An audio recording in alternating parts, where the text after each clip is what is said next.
We talked about the 10 feathers last time.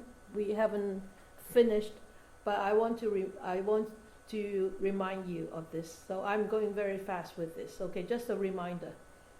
Remember, the 10 feathers actually are hindrances or obstacles for our state of enlightenment. Enlightenment, that means the liberation from all the entanglements, all the life burdens, and all the death and rebirth, death and rebirth, death and rebirth. So enlightenment, that means we liberate ourselves from those miseries and entanglements.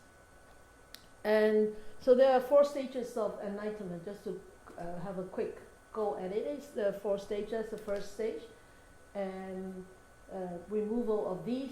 This is actually in red. I think our projector is going because it is actually white, and now it becomes blue here. But anyway, this is what we're going. We talked about these 2 points last week, and we're going on to this point.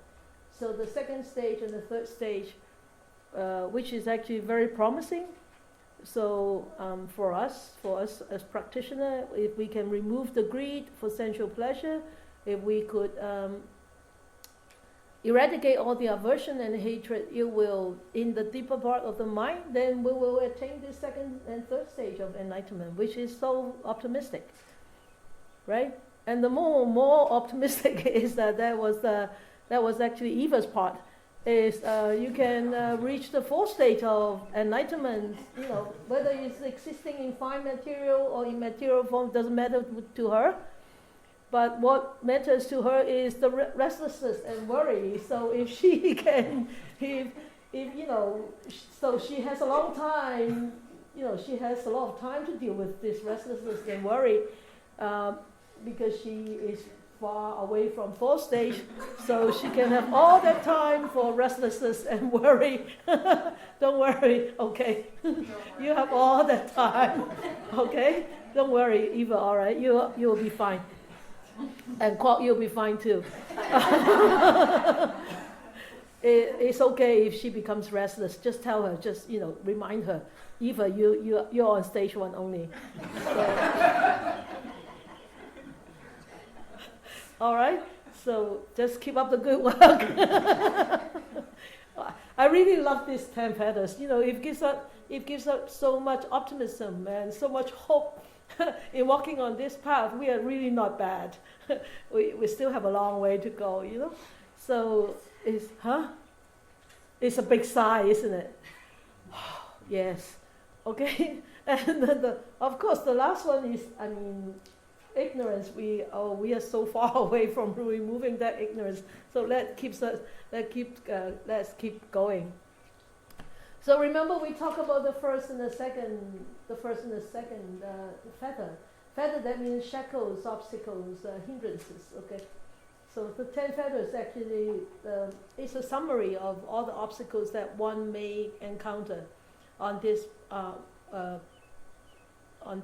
path of liberation.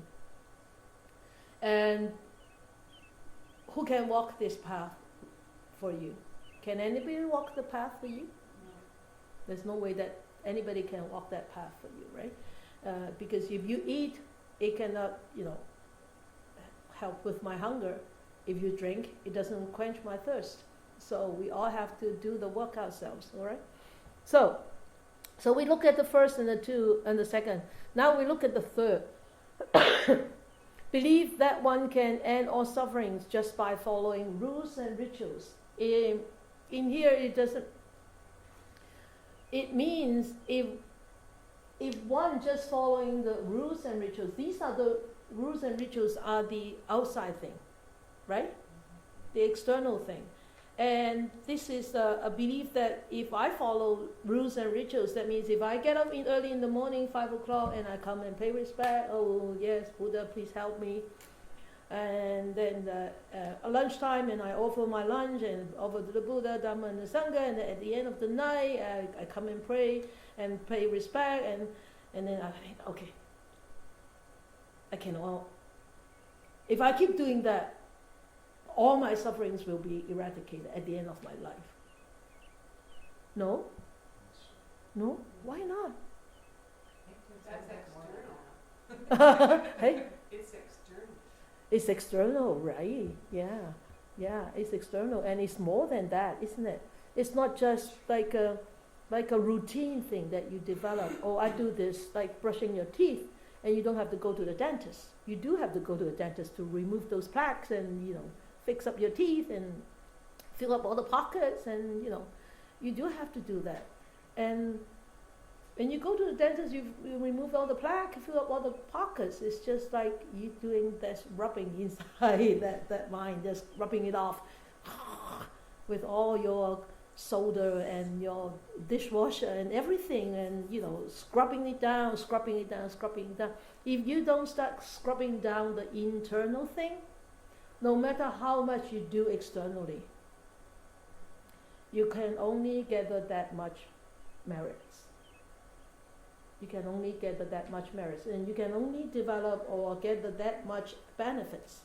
And that much benefits is not going to lead you away from all your sufferings. Okay? So it is not easy, but we tend to cling on to those rituals and rites. We do tend to, right? And you will argue with me. You may argue with me. Oh, Sifu, then you ask us when we cross the hall, and then we sort of hop out to the Buddha, and then when we pay respect to the Buddha. Hey, yes, that is a sign of respect. But out of that respect, when you pay respect to the Buddha by putting yourself down onto the floor, what do you do? Eva. You're so far away?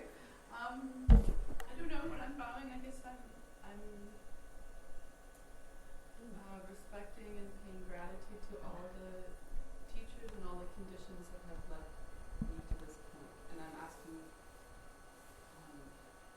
asking for those conditions to continue and to grow. Asking whom? Asking who? Asking who to bring those conditions for you? Yeah, partly self, and also just acknowledging that it's not just me. So myself being a part of it, but also an acknowledgement that it's not really me, even though it's up to me. It's not up to you. It's not up to you. The conditions, whether they come or not, is not up to you. It's up to your past actions, right? It's up to your past cultivation or planting of the seeds. So, as I said, this is finding assistance from the outside rather than from the internal purification. And when you bow, there's one very important thing, as I kept mentioning, when we pay respect. I mean, I pay a lot of, I do a lot of prostrations during the day. If I can do 108, I will try to do 108. If I can, at least I do, 21 or 49, multiples of 7. It's easier to remember. Or I read the Heart Sutta word by word, and each word I do prostrations. When I do prostration, it's not just a performance of this physical body. It's actually a mental cultivation. Because how can you bow down to somebody who is static? It's sitting there, it's just a piece of wood or piece of rock or piece of metal. Why would you bow down to somebody that is so static, that is not alive? Why? Don't you become humble? Yes, you become humble. You become humble. It loses your ego. Loses your ego, that attachment to that self. I am somebody.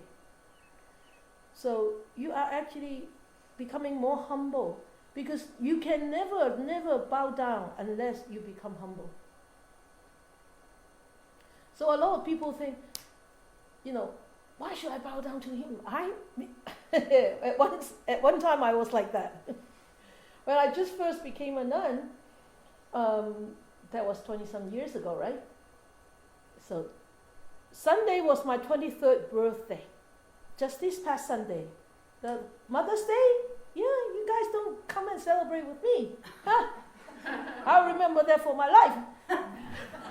Stupid me if I remember that for my life. But anyway, so couple of years after I renounced, and I met somebody, a monk, whom I thought did not deserve my respect. Because I didn't like the way he acted, I didn't like the way he dressed, so I thought, why should I pay respect to him, right? But somebody told me, you're not paying respect to him. He's still a human being. You are paying respect to the precepts that he received from the lineage. You are paying respect to the monkhood that he got from the lineage all the way back to the Buddha. And it just woke me up completely. And ever since then, no matter whom I saw, whether they are junior than me or senior than me, I will pay respect. And when I pay respect, in my mind I would say, why do you deserve? Why do I need to pay respect to you? I'm more senior than you. You know, I never hold that grudge anymore, because I know the purpose, the back purpose of paying respect is to respect that lineage all the way back from the Buddha. And because the Buddha passed down that lineage, and because of all these past teachers, I was able to pick up that lineage.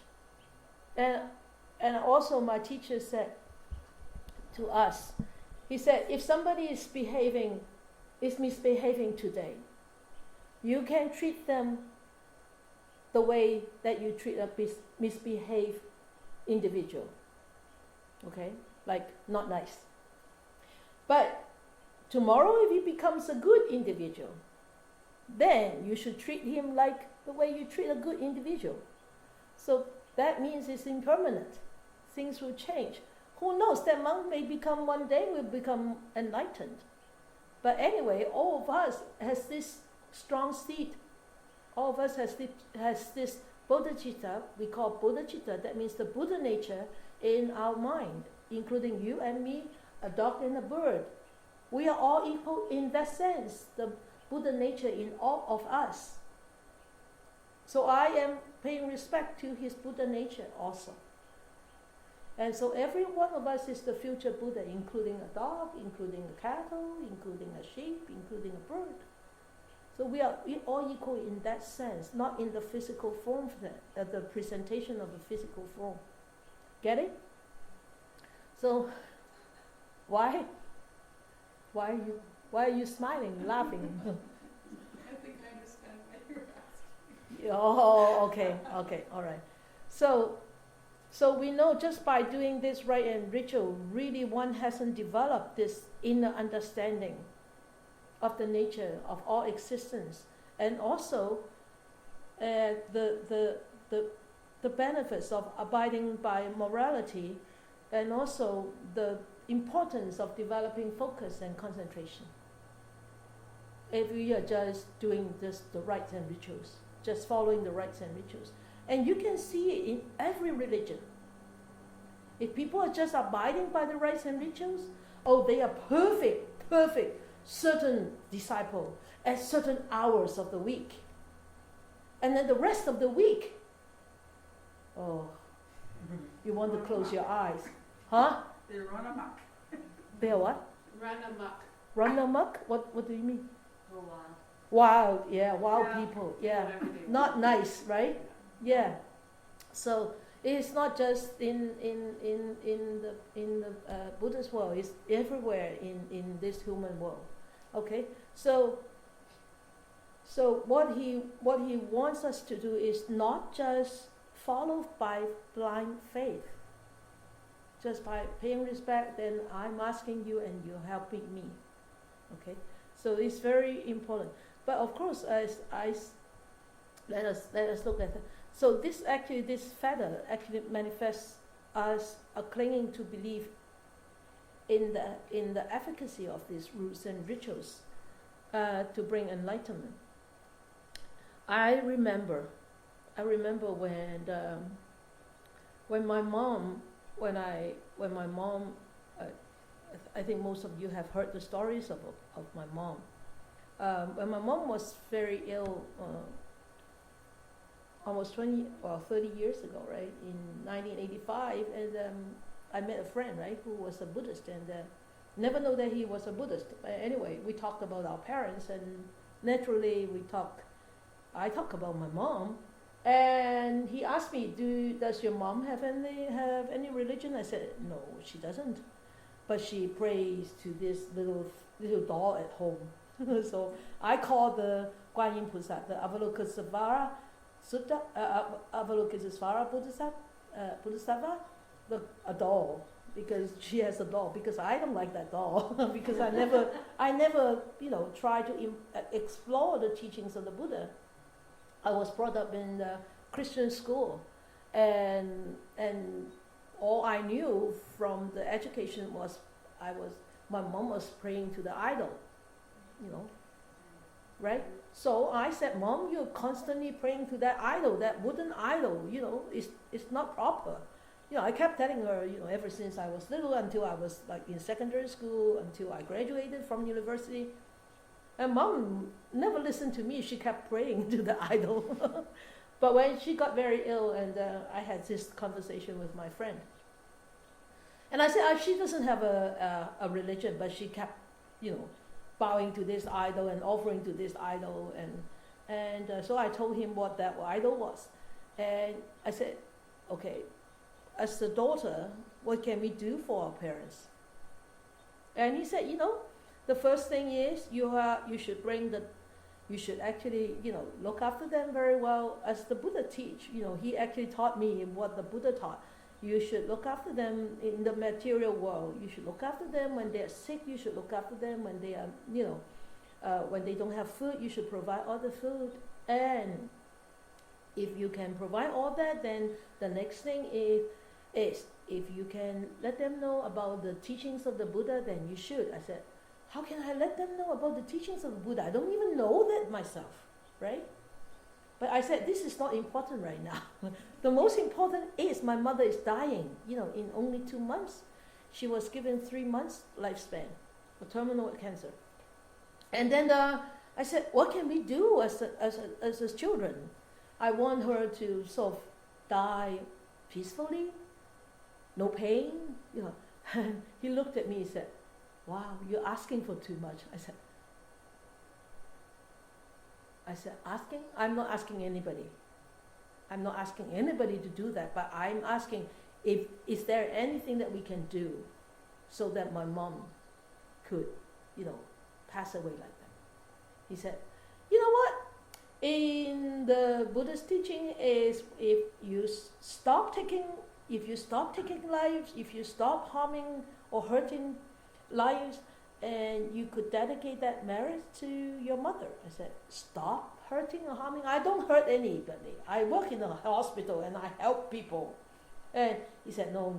That means taking lives to sustain your own life. That means, I said, that means eating meat, right? And my most favorite meat was chicken. Three meals a day. Breakfast, chicken sandwich. Oh, glorious big eyes. Yes, chicken wings. Lunch, chicken wings and rice. And dinner, chicken wings and rice. 3 meals a day, 365 days. That's why my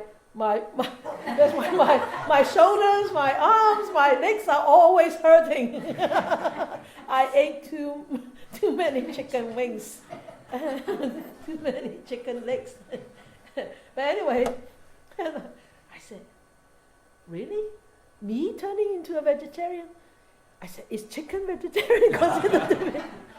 He said, no. I said, I told my mom, I said, if my chicken is vegetarian stuff, I can be a vegetarian. My mom said, shh, hush, don't say that. So then I said, are you sure? And I asked my friend, are you sure? If I become a vegetarian, my mom will die peacefully? And I said, can you promise? He said, no. I said, why can't you? He said, that is not my business. It's your own business. I said, so if I become a vegetarian, would my mom pass away better, more peacefully? He said, well, it depends on how you do it and what is your intention. And I said, oh, so your Buddha won't help me? He said, no. He only presented the teachings. We have to practice the teachings ourselves. And he doesn't come out and give you a hand and then carry you down the aisle.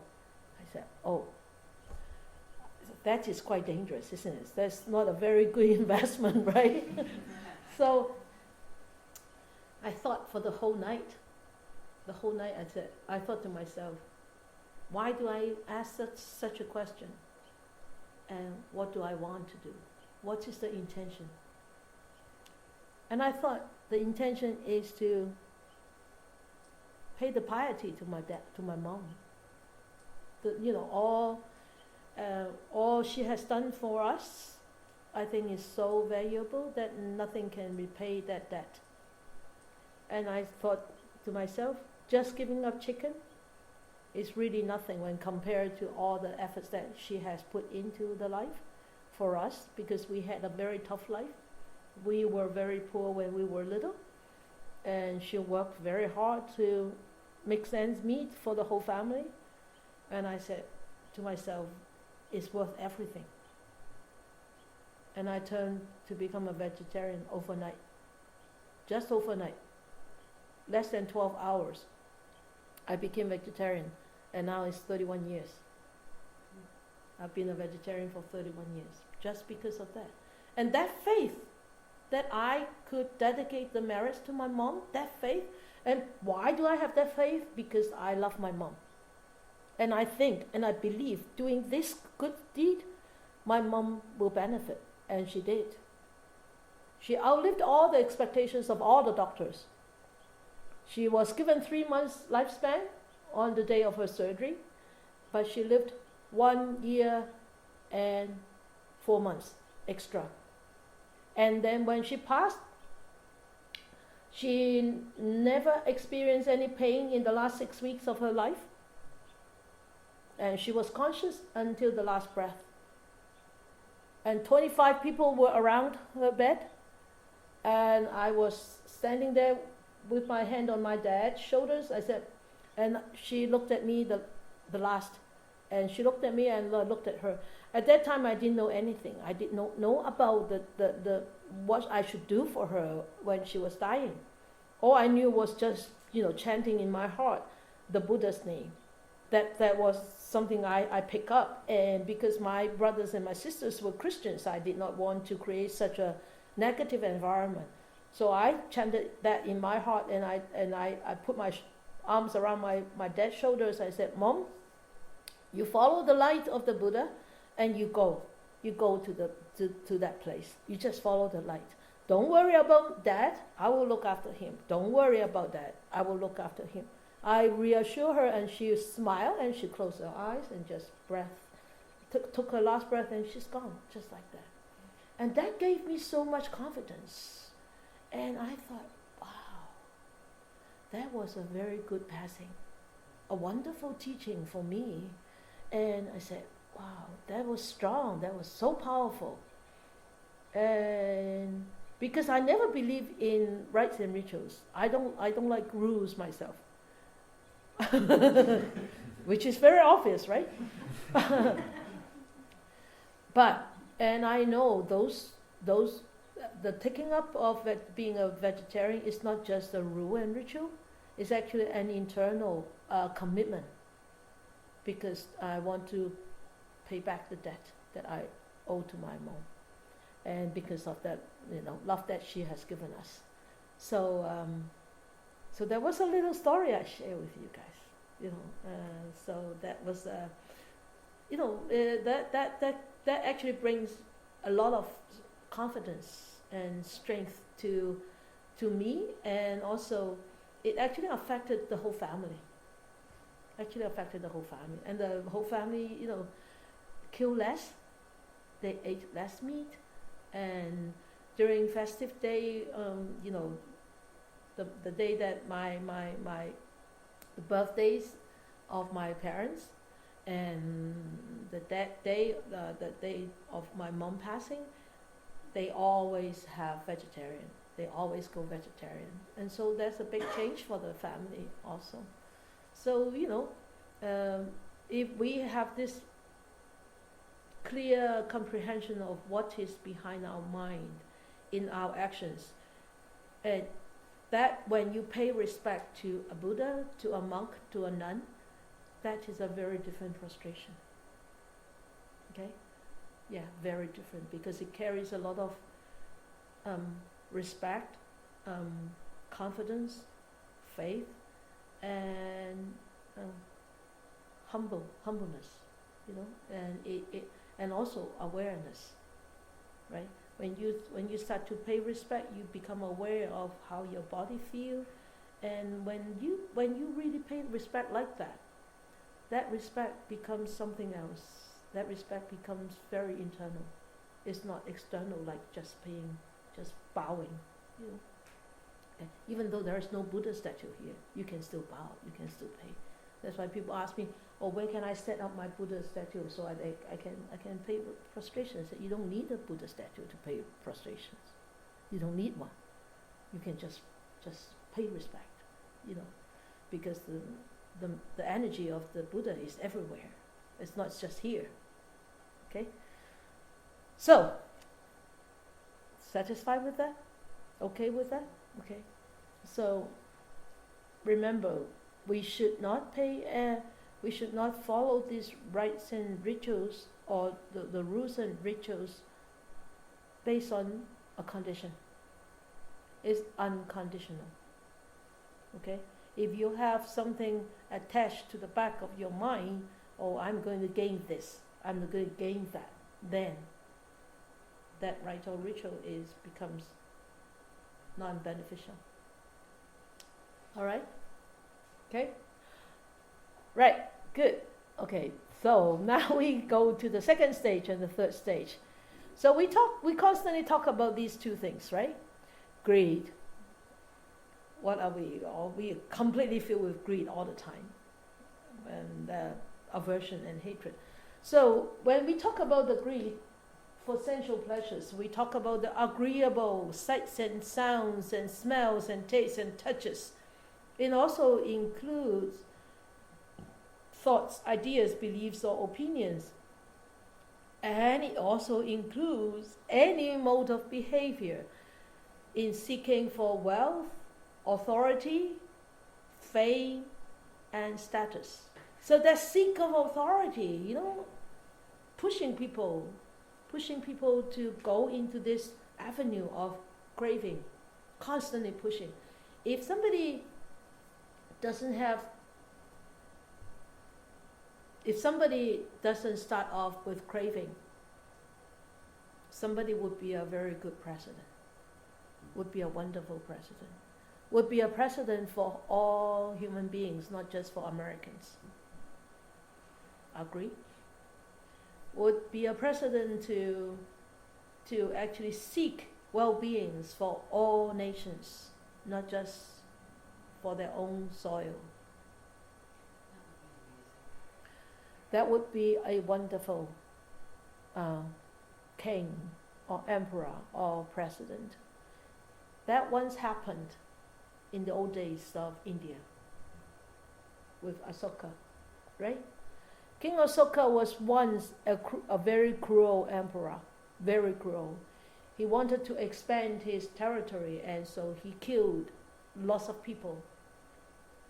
But when he encountered the teachings of the Buddha, he turned around completely. So he supported all the monks, and he supported the whole nations. He supported all his people to practice and to build temples and to build meditation centers. And also he actually sent out an envoy of enlightened monks to spread the teachings to Turkey, Afghanistan, and that area, that part of the European area. So after Asoka, I don't think we've seen anybody like that. After Asoka. So, we have so many famous kings and emperors in the past, but I think the most being the one that really being mostly remembered, being recognized, is actually King Asoka. Asokha. If you want to look him up. So that is one very, very important thing that we really need to be very careful of. We will talk about greed a little bit more when we talk about the 5 hindrances. All right. So the second factor for this stage B, the second stage and the third stage, is the aversion and ill will and the animosity. And of course, this includes all reactions to anything, anybody, any circumstances that one doesn't like, one doesn't feel comfortable with, or one feels unpleasant and thereby develop a very reactive pattern of anger and ill will. We do have that reactive pattern ourselves, right? Whether to ourselves or to others, we do have that. So that's why mindfulness is so important for us to realize that, to come to terms with that, to experience the anger in ourselves and how does it hurt us, and how does that anger actually hurt others. Because that flame, that fire of anger burns ourselves and burns others. It's just like that house near in your neighborhood, right? Boom! Exploded and burned the whole house up. It only exploded in one focal area, right? But the flame actually spread to burn the whole house, to take the whole house down, right? So these two actually, they go hand in hand a lot of time.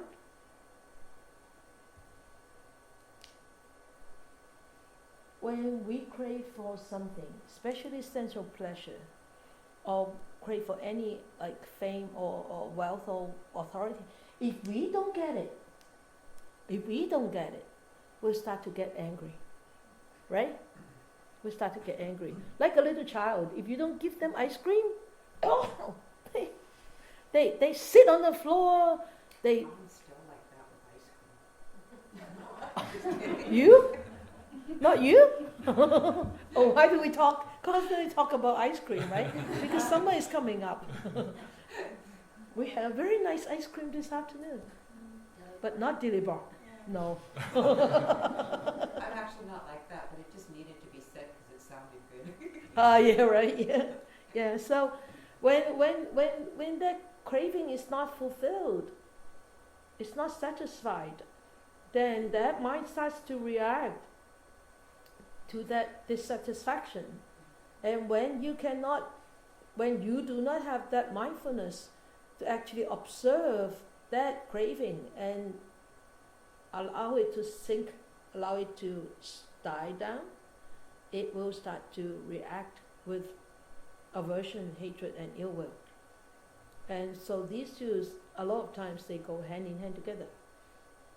And these two actually are the two factors that really block the path of a meditator. Are very strong obstacles for meditator. Okay, so maybe you probably experience that in your meditation, especially in a long retreat, is when there is such emotion arising and you wanted it to go away and it doesn't go away, and you get you better go away. No, it stays there because you keep feeding it. You better go away. When are you going to go away? It doesn't go away, it stays there. The longer it stays, the more anxious you become. When you become more anxious, you become more restless. When you become more restless, you become worried. And when you become worried, you become angry. It's a whole chain of reaction. So, anybody who's going to a long meditation retreat, watch out. Okay, I know 2 of you are going very soon. Watch out, okay? So, the fourth stage, the final stage where we're talking about, we are just talking about it because none of us are in that stage yet. Okay, we're still far away from there. So, there is this belief. Oh, well, it doesn't matter. We come in one go. subtle desire to exist in fine material form, or subtle desire to exist in immaterial form. We talk about the god or goddesses, like the celestial beings, the angels. Okay? And the conceit or the underlying perception of this self-identity, this holding on to this experiential quality of, oh, I'm somebody, I'm really someone. You know, this moment-to-moment sense of I form this, bring along so much misunderstanding to the truth of existence. And it actually, a lot of time, causes a lot of confusion in our mind. And the mind doesn't understand this I is actually impermanent, and it actually is conditional, right? So that brings a lot of, you know, delusion, illusion, and you can call a very confused mind. Okay?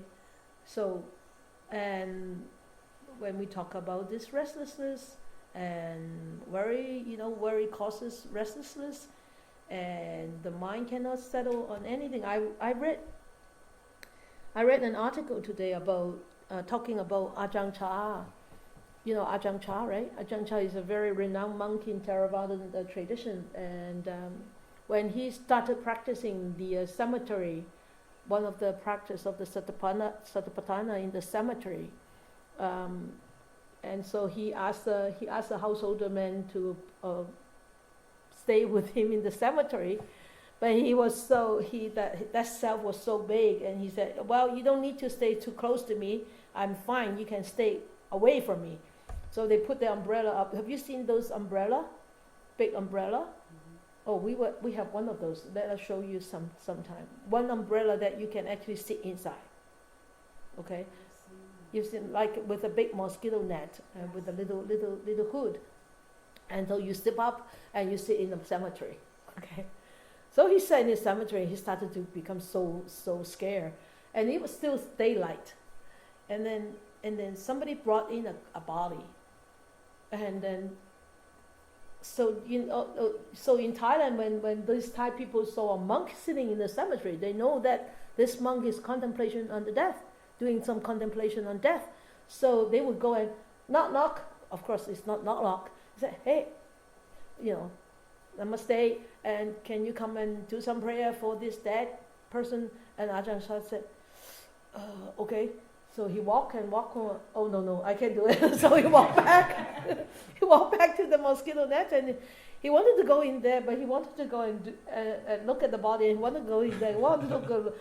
And eventually the people left the body there, right? It was just next to his tent. And then the sun goes down. The sun went down, and it became dark. And he said so much fear started to come. So much fear. The fear was so overpowering. And he was shivering, and he tried to meditate. Ajahn Chah, right, a very enlightened being at the end, but when he started initially with this contemplation of death, he was still like probably a novice monk or a very junior monk. He didn't say how old was he when he started that practice. He was so scared, and the whole place started to get, you know, very dark, and also all sorts of strange noises coming. You know, when you are scared, all those, even the bird singers become very weird, you know, and squeaking and growing, and you know, and he started making up all these stories in his mind. Oh gosh, this body is going to rise and all that, you know. And he tried to reassure himself. Come, sit down and observe. Come, sit down and observe. Come, sit down and observe. That restlessness, that worry, still overpowering him.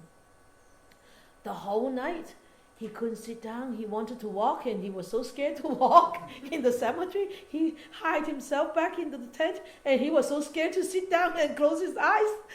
It was really something when you read that. When you start reading that paragraph that, you know, his students actually recorded. So next day he went back to the cemetery again, and there was this family bringing in another body, just placed right in front of his tent. He said, okay, tonight I am stronger, I can face this. He went out, he looked at the body, and he said, no, I can't do a prayer for them. Walk back into the tent. And he tried to sit, and so the family put the fire on, starting to burn the body, right? And the family left and leaving the body to be burned there. I think it was like that in India, in Thailand. So he turned his back to the fire, so he couldn't see the fire, right? Then darkness came, the fire still would go on, and he heard somebody walking towards his tent, and he felt the heat, and he felt a really warm hand stretching into his tent, and all this imagination, all this worry, all this, illusion came overpowering, and he said, wow, this restlessness and worry, why did I worry? Why did I become so restless? And he eventually came to terms, and that's the fear of dying, the fear of himself dying. He said, I kept telling people, it's okay to die in the cemetery. That's the best place to die, in the cemetery. He said, this is okay if I die right now here contemplating on death. But when he really started doing it, it's really not okay. It's really not okay to die in the cemetery alone in that darkness, because worry and fear overcame him so badly.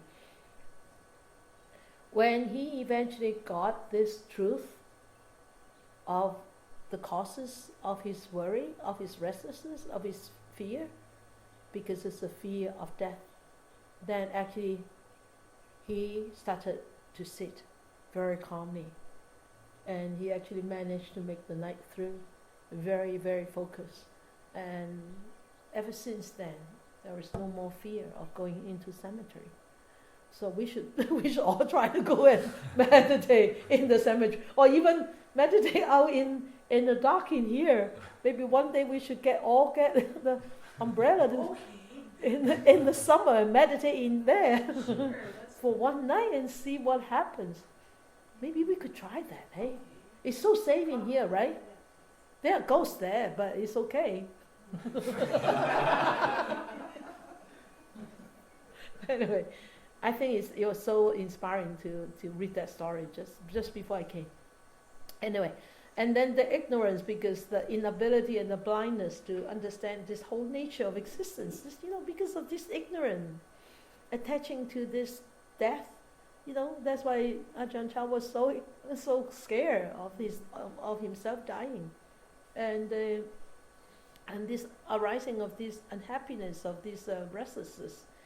And if we are not ignorant, then we know the way to eradicate all this, by being mindful, by being just observe the way it is, not the way we want it to be, but just the way it is, then we know this will eventually pass. This will eventually pass. And moment to moment, if we become less and less ignorant, then it's possible that we will become less and less restless and less worrisome. Okay?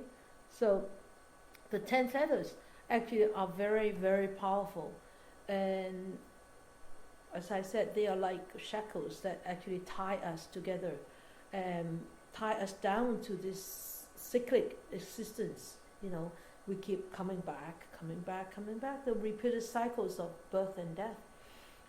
Because of this constant interaction of our senses with the outside, so we are constantly challenged by this craving for sensual pleasures, and we are constantly liking this and disliking that. And when we fall into those traps of our own mind, we constantly multiplying the difficulties, and we constantly multiplying the miseries, and we constantly chipping into that pool, that big pool that we have, the stock that we have. So we should be very aware that any of these 10 fetters can arise at any moment of our life. Upon any contact, if we have eye contact with something, this fetter of ignorance could arise anytime, and this fetter of craving could arise anytime. If you lose that mindfulness at that moment, then that's it. Your mind will lead you astray. Then you just follow. Right? You just follow. And so that's why the mindfulness is so important. That's why when you are mindful, then you start to, becoming less and less trapped by our own. We become less and less trapped by our own mind, by our own polluted mind. Then the less trapped we are, the happier we become, because we become lighter and lighter, right? The burden on our shoulders, the karmic burden on our shoulders become lighter and lighter, and we become brighter and brighter. So, this chicken wings. Still bothering you. Yes, really. So we have to be constantly on our watch, so that we don't fall into these fetters, like a rolling stone, rolling over and over again. So the 5 hindrances we likely touch on that. As I talked to you last time, I wanted to do this over again because I didn't think that I did a good job last couple of times. So we want to talk about the 5 hindrances. Pancha. Okay, pancha is 5. Hindrances in Nivarana. So this is Pali, the old ancient Indian language. Okay? And you probably heard about Sanskrit, the word Sanskrit, but may not have heard about the word of Pali. Actually, Pali is the speaking ancient Indian language, whereas Sanskrit is the writing ancient Indian language. It's just like the Shakespeare English and the speaking English. Yeah? Okay? So that Pali actually is actually closer to the words of the Buddha rather than the Sanskrit. Because at the time of the Buddha, there was no writing at all. Everything was passed down by oral tradition. And, however much you can remember, however much you can keep in your head. Who remember all the teachings of the Buddha? Who? Ananda, yes. Our respectful Ananda. So not as much as Ananda though, Bill. Not as much as the old bushel full of books. Yeah, but not as much as Ananda. Actually, it was Ananda who remember all the teachings and recited them during the compilation. Yeah, the great Ananda. So we have to be very grateful to him. So out of these 10 fetters that we talk about, there are five which are very strong, which are very unwholesome mental states that could prevent us to make even a little progress on our meditation path. And or for us to correct ourselves in order to live a skillful life. And these are called hindrances. And a monk have said before, he said if a feather is called wind, then a hindrance is a tornado. So you know how powerful a hindrance is, okay? So it can lift up a house, it can destroy a lot of things, but not the wind, right? Wow, aren't you glad that you don't have much hindrances, right? So we have looked at sensual pleasures. These are like tornadoes, and these 5 are first the greed. So we know we've studied that the greed, the sensual desire. We know this is all these agreeable or disagreeable sights, sounds, smells, tastes, and touches. Sometimes it can tell you just the craving for other things like power, faith, fame, position, authority, anything that one can rest their mind on. I like this, and I want this, and I need this, and I'm craving for this. Anything. just about anything. Sometimes people crave for real thing that we think, really? You craving for this? Yes, there's really some odd things that people crave for. Okay, so you have something to say, Bill? No. Okay. So we talk about aversion, and we talk about anger, but I want to remind you this ill will, this animosity, this anger actually could distorts our perception and removes all the joy that we could ever have. And this is just like boiling water. We put our hands in, we hurt ourselves. And with anger overpowering us, we cannot maintain a very clear, comprehended head.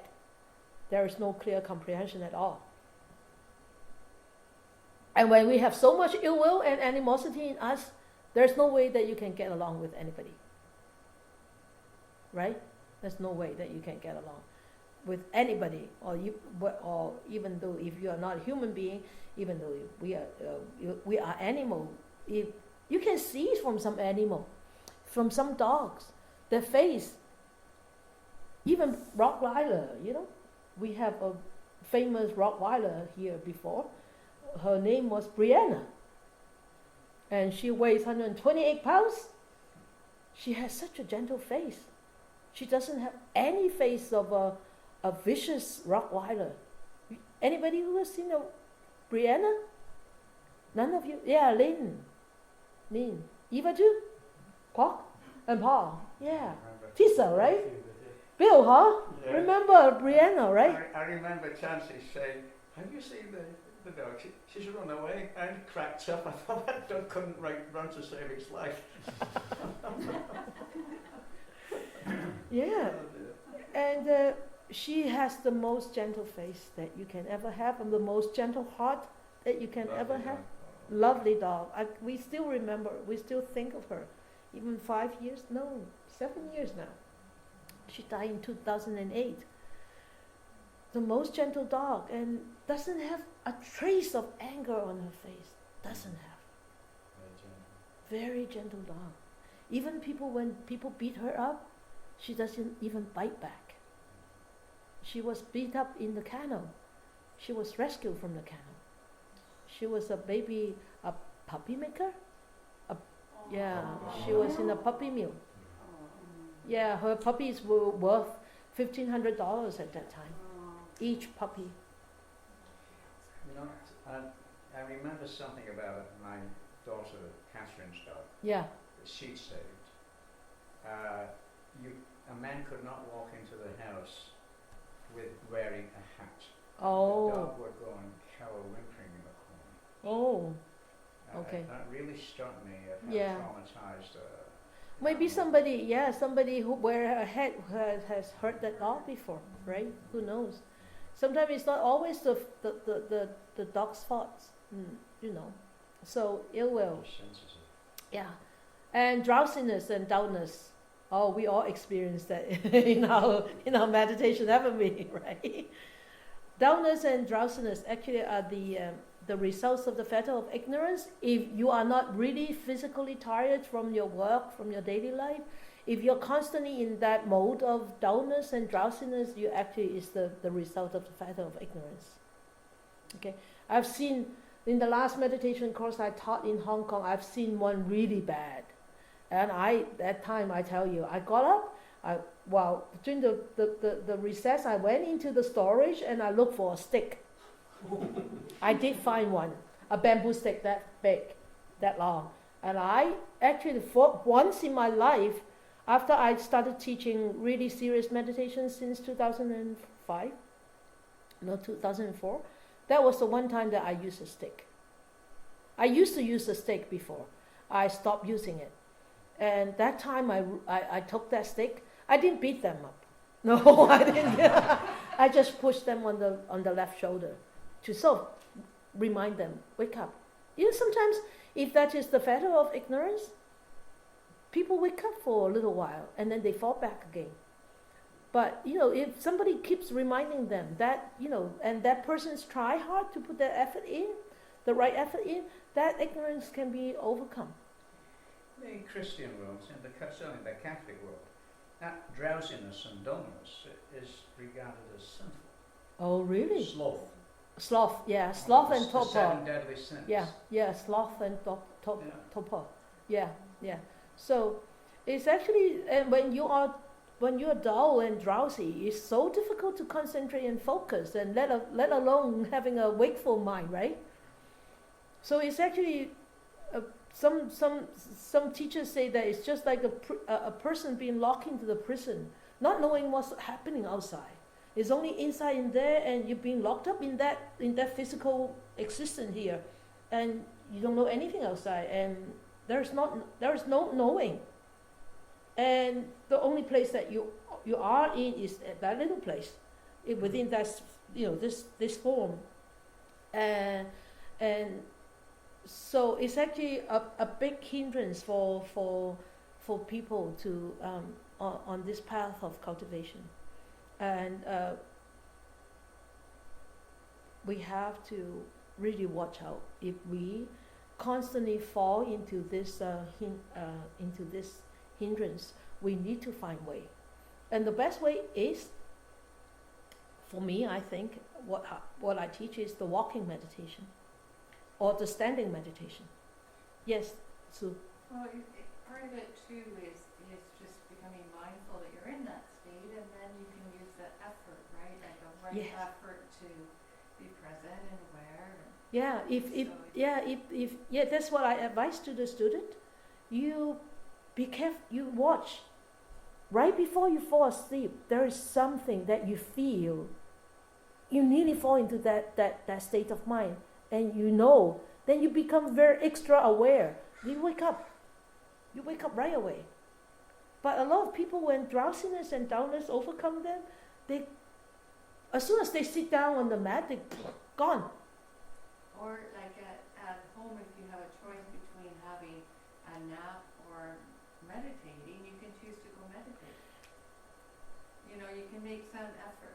Make some effort, the right effort in. And when the drowsiness and dullness, they talk about, what the Buddha talk about is not when you are really physically tired. Even a nap would not help. Even people take like long sleep and they sit on a meditation cushion, they still doze off. Like this. Oh yes. I've seen that many times. And because they don't put the right effort in to conquer that powerful hindrance. And it's actually, sometimes could be very sad. Yes, Nora. You said in one of your teachings that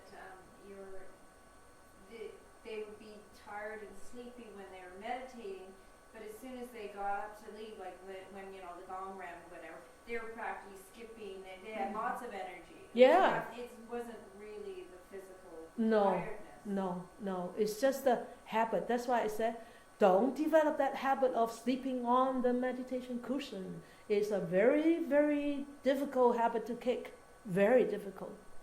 So I would recommend people like that to walking meditation or standing meditation. But standing meditation you cannot do very long, because you have to do it with open eyes. When you have open eyes, then you tend to get distracted. Right? So okay, let us stop at drowsiness and dullness. We'll come to restlessness and worry next week.